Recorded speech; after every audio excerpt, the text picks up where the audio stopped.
Tonight,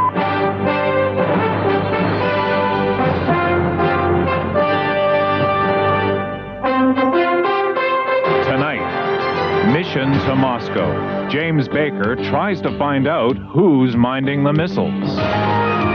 Another ferry disaster. Hundreds of people are missing in the Red Sea. Sunday Report with Peter Mansbridge.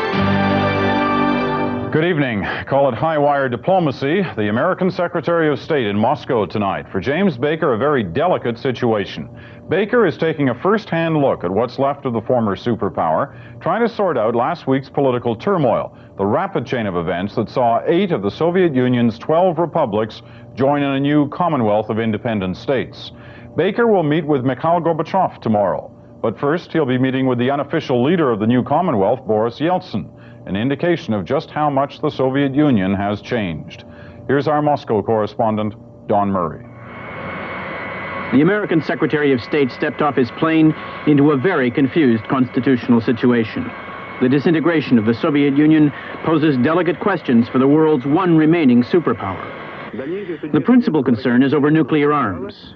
There are 27,000 Soviet warheads deployed in 4 republics, each one now proclaiming itself independent. This afternoon, on a phone-in program on Soviet television, Ukrainian President Leonid Kravchuk insisted a new mechanism giving each nuclear republic a veto over use of the weapons would have to be worked out. Control will be from one center, he says, but it will be collective as far as the political decision is concerned. Baker will visit each of the 4 republics and said today he had some suggestions to ensure responsible control of the arsenal. But he didn't give any details. Support for the dying Union is dwindling daily. This morning, a small band of Soviet loyalists marched forlornly to the gates of the Kremlin.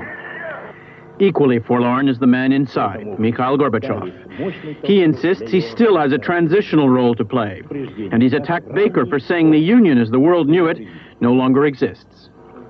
In talks this evening with Baker, the Russian Foreign Minister, Andrei Kozyrev, asked him to go one step further and recognize Russia as an independent state. Though I understand that the United States is in a delicate position and no position to be